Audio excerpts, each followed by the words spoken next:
This is Temple of Void. We're going to take you behind the riff.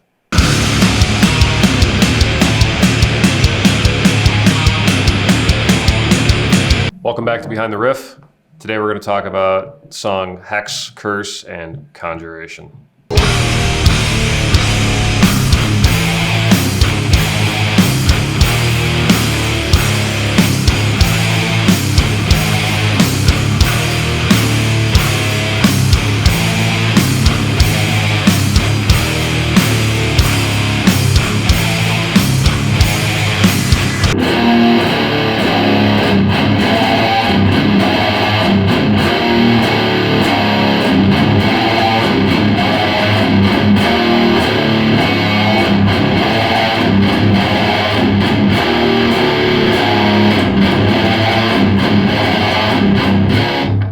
Jason's groove here again.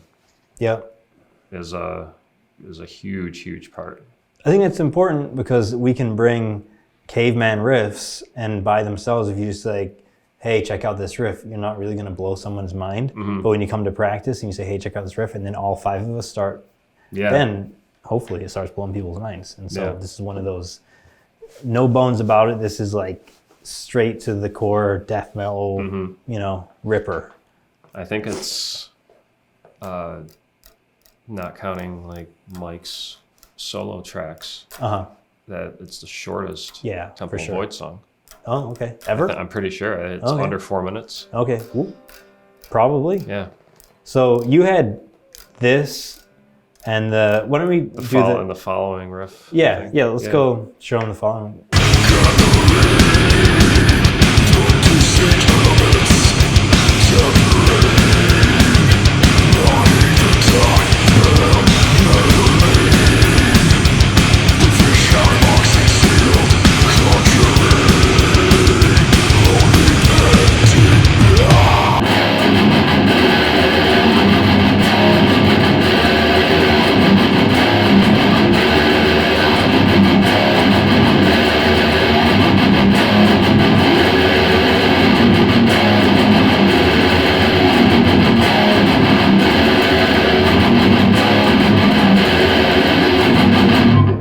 Pretty heavy riff. Yeah, and you had already had that bolted onto the first one. Yeah. Yeah, you're like, this is a double barrel pair of death metal rippers. And then you had the next one too, right? The one open? I think like so. That was like a Dawn 1, 2, 3, and they just like, I don't remember, did you write them all together or they were different things? They all came at separate times. Okay. If I really thought back, I could probably like pinpoint kind of maybe where each one was. And I feel like maybe a couple of them were maybe around the same time, but I can't say. I'm not 100% sure. But they definitely bolted together. Like it seems like they seem seamless. The way that they all like flow together. And I think this was one of the later ones that we wrote for the album. I think. Yeah. I feel like this one came together pretty quick. Yeah. Right. Yeah.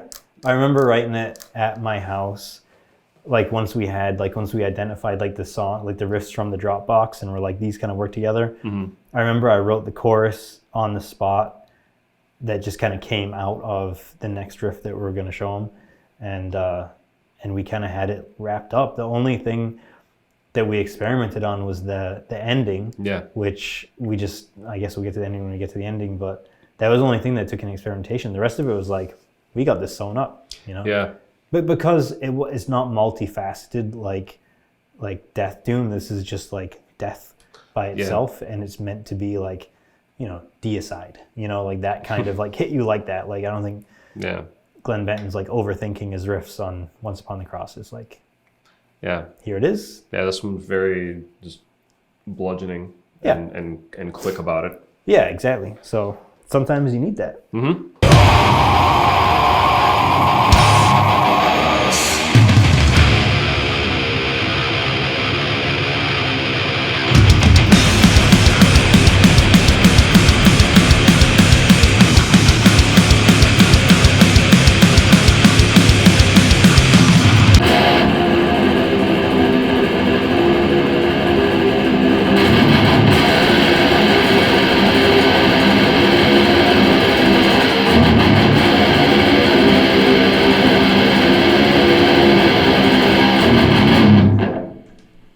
sound can get away from me if it's too fast. The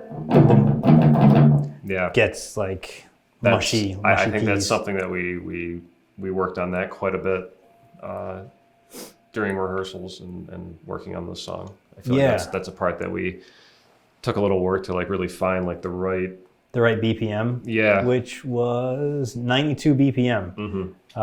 We used 92-ish, maybe. Yeah, right? It was like in that ballpark. We tried like different. We used like a metronome, and like we don't play to a click. Like nothing's ever recorded to a click. But for this record, we wanted to make sure that when we went into the studio, we had the BPMs approximately where we wanted, because you can push and pull it, and like it can completely change. And this riff turns to mush. And we want to hit do do do do. We want to feel that and not make it go, you know, which it can go off the rails. So for sure, we were at like 92ish, and that's kind of what made sense for us. It's very it's like malevolent creation style, and it's because of those. It's because of those, you know. That's I feel like that's a thing that Phil Fasciana does quite a bit, like throughout like malevolent creation songs, you know.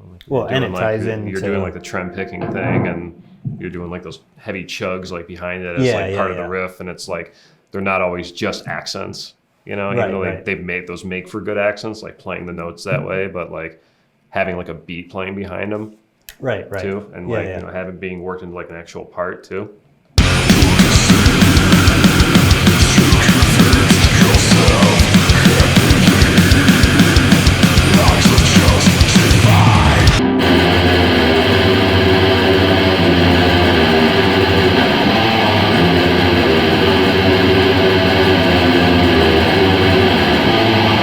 And that was just made up on the fly, just being inspired by what you brought to the table with the first three riffs. Yeah. And I definitely was thinking Deicide, thinking about, you know, the first kind of three records, you know, in particular, and it just has that vibe to it, you know. Yeah. But yeah, kind of all right, let's do that. And that was it. There wasn't a lot of thought put into it. I remember that one happening at your house when we were working on the song, and it just kind of came out, and again, just good. Yeah. Yeah. Yeah.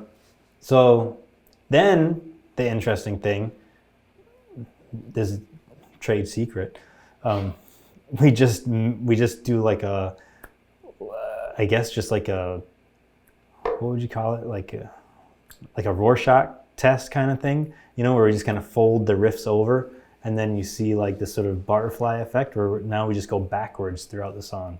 So it's like riff 1, riff 2, riff 3, chorus, and then we go riff 3, riff 2, riff 1, right? It's like something like that. I feel like in the song structure, I mean, maybe there's some other stuff happening in the middle, but we kind of go up the ladder and down the ladder, you know?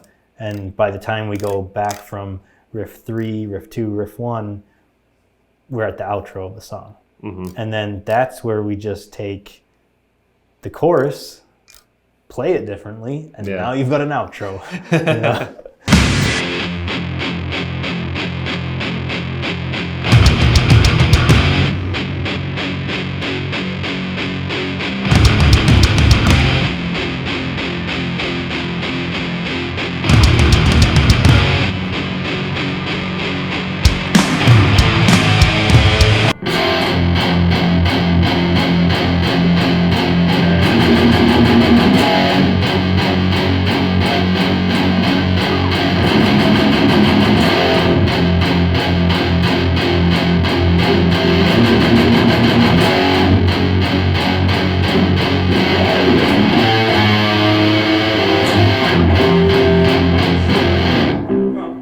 Same as the chorus, but just chugged differently, or same notes. I like being able to take that riff and do something like kind of recycle it, or upcycle it, you know. I think that's cool, and I like, again, the self-referential aspect to it. I like, both of us enjoy downpicking as much as we can. Like, if it can be downpicked, we're going to downpick it rather than like alt pick it, where it makes sense. You know, I mean, obviously there are times when it makes sense to alternate pick, or I like just having a riff that kind of switches up between those two different like downstroke patterns. It's just kind of different. And Kraft do something like that on one of their records. and it's that song like Murder. I forget what it's. I want to commit murder. I want to commit murder. They have something like that in that song, and I think it's so freaking cool. So I feel like that's I want to commit murder is probably subconsciously where that idea to go between the two different like styles kind of came from. Yeah. But yeah, it's cool. But then the really cool part is when you do that, you know, Trey style nasty lead that you put on top of it with all the effects, you know, that you put on top of it. And I don't know if you remember it, but oh yeah, yeah. So we'll show them that part.